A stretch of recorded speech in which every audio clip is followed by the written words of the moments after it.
really depends. So if you say that it depends, how are you comforting your man? Comforting a man is following that man's lead. That's comforting to a man. You don't want to follow his lead. You're not being that comforting. I can tell you, as a man, one thing, if a woman isn't following our lead, it's the opposite of peace. You're being annoying. You're being rude to us. That's how we internalize a woman not following our lead. It's like, God dang, just get on our program. Give me peace. When I say something, do it. Not the right program. You started it with me. You wasn't looking for peace when you made a comment on my outfit. So there's no way you chose peace. There we go. That's what I wanted.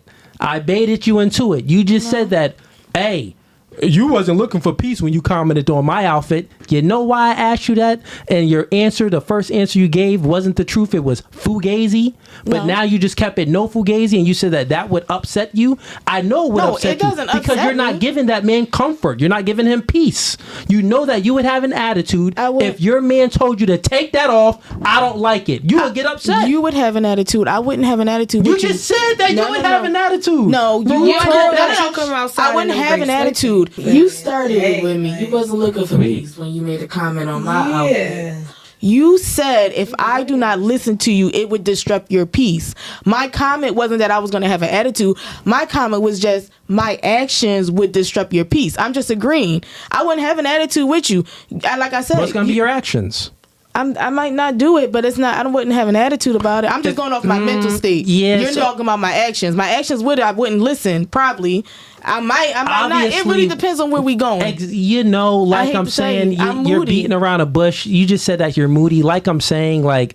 If the reason why I asked you that question is because generally girls, right, that really never had a masculine man or an example of a father figure, and they know how to accept a father's love. Fathers give direction and guidance. Your father, if he was in your life, he would tell you to take that off. You not wearing that to school. That dress is too little. Them shorts is too tight. I don't want you wearing that. It wouldn't be any question when you're talking to your father. You'd be like, okay, daddy, let me go ahead and take it off. You wouldn't be mad at your father like, oh, he's being a dictator. He's being controlling. He's being insecure. But when it comes to your man and he has these standards for you, I don't want you wearing that. Take that off. You're not going nowhere. You just said it depends on where we're going. Do we have something else planned? The reason why it depends is because you don't really know how to accept a man's love and follow his lead. There's a reason why he don't want you wearing that, because he loves you.